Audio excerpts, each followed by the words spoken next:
We are from Group 1. The member is Muhammad Imran Fahruddin, Muhammad Nurul Huda, Nada Khairul Jamilah, and Nani Nur Azizah.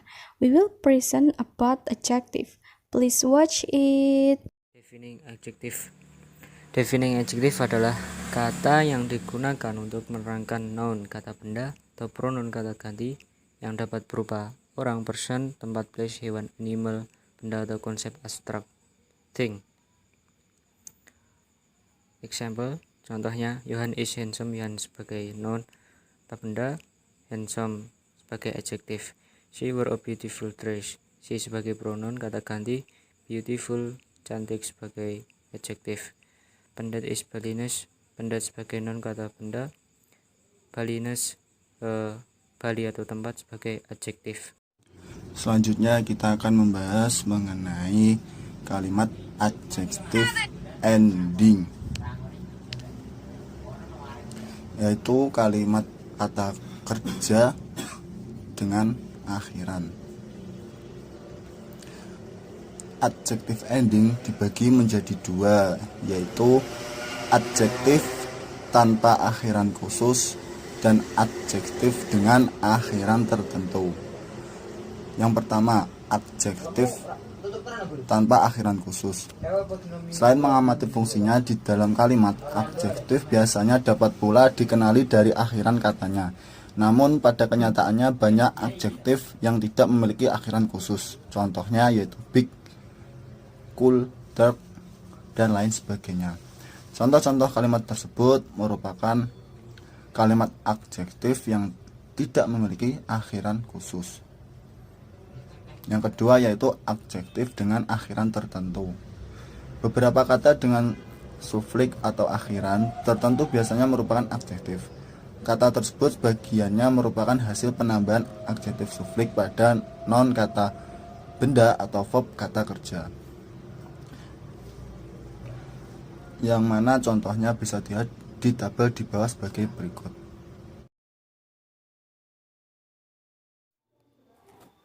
Kinds of adjective.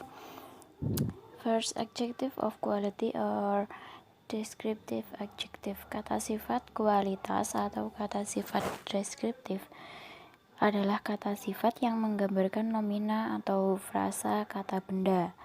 Untuk contoh deskriptif adjektif ini, a long rope, sebuah tali yang panjang. Kata long itu menunjukkan sifat bahwa talinya berukuran panjang. Yang kedua, adjective of quantity. Kata sifat kuantitas adalah sifat yang menunjukkan jumlah dari suatu hal.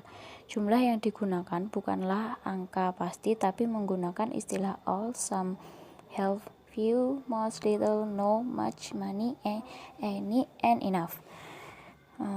Untuk contoh adjective of quantity, we have much money to go to Bandung. Kita memiliki banyak uang untuk pergi ke Bandung. Yang ketiga, demonstrative adjective. Kata sifat demonstratif.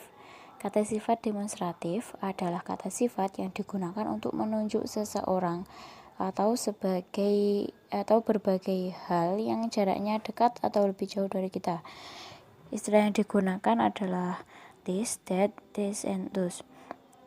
Untuk penggunaan this and this digunakan untuk kata benda tunggal dan this untuk kata benda jamak.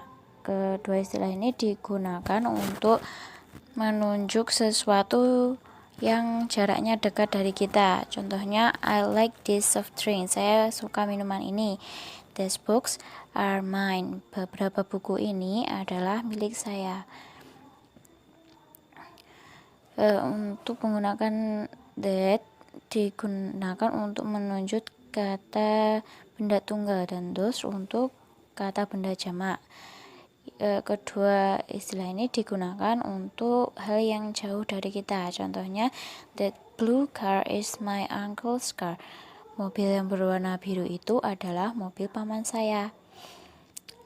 Atau those people are talking about Grammys award. Orang banyak itu sedang membicarakan tentang Grammys Award.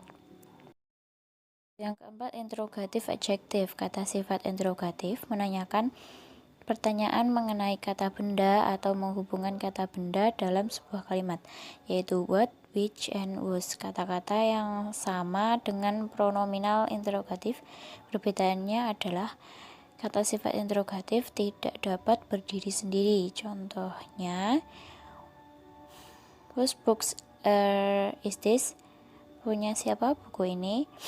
Yang kelima, possessive adjective. Kata sifat kepunyaan menunjukkan kepemilikan, yaitu my, her, his, its, our, their, and your. Karena mereka digunakan dengan kata benda dan melakukan pekerjaan kata sifat. Kata sifat mempunyai kepunyaan selalu diletakkan sebelum kata benda. Contohnya, I like your dress. Saya suka gaunmu. Atau his head has an initial H. Topinya memiliki inisial huruf H. Yang keenam, comparison of adjective. Kata sifat perbandingan. Kata sifat ini memiliki tingkatan tersendiri, yaitu positif, komparatif, and superlatif. Comparison of adjective. Kata sifat perbandingan memiliki 3 tingkatan, yaitu positif, komparatif, and superlatif. Yang pertama, positive degree atau tingkat setara adalah bentuk normal kata sifat. Tingkatan ini tidak menunjukkan perbandingan, misalnya cantik, kaya, miskin, nyaman, berbahaya, dan lain-lain. Untuk contohnya, Mark is as smart as Johnny. Mark ini sepintar Johnny. Yang kedua, comparative degree. Tingkat perbandingan digunakan untuk membandingkan 2 orang atau benda dengan menambahkan R untuk kata sifat biasa dengan 1 suku kata, dan more untuk kata sifat dengan lebih dari 2 suku kata. Contohnya,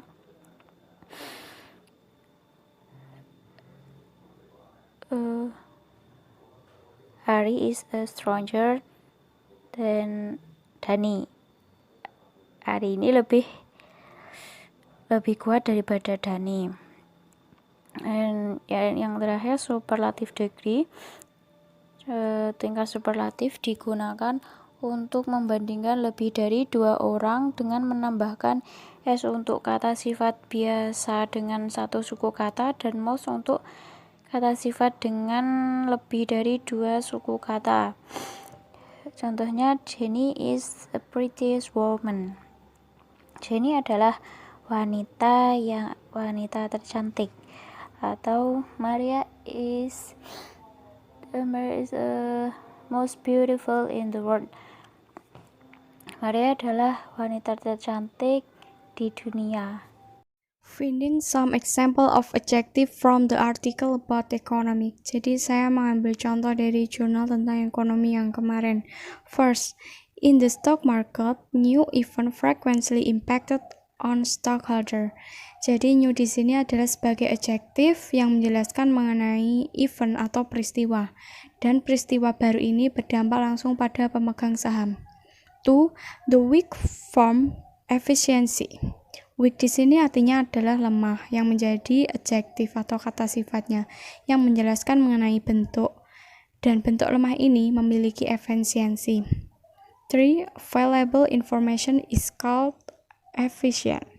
Available is adjective, jadi available adalah tersedia merupakan kata sifat yang menjelaskan mengenai information atau informasi. Jadi informasi yang tersedia ini disebut dengan efisiensi. 4. Public and private information. Private di sini sebagai adjektif yang menjelaskan mengenai information atau informasi, dan informasi privat ini artinya informasi tersebut bukan untuk umum. 5. COVID-19 impact on immediate response. Immediate itu adalah sebagai adjektif yang berarti segera, yang menjelaskan mengenai tanggapan. Jadi tanggapan segera itu atau tanggapan langsung berdampak pada COVID-19. 6. Impact on five biggest stock exchange. Biggest di sini sebagai adjektif yang berarti terbesar yang menjelaskan mengenai saham. Nah, saham terbesar ini merupakan bursa. 7. Public and private information. Publik di sini sebagai adjektif yang menjelaskan mengenai informasi atau information. Jadi informasi publik itu informasi yang bersifat umum.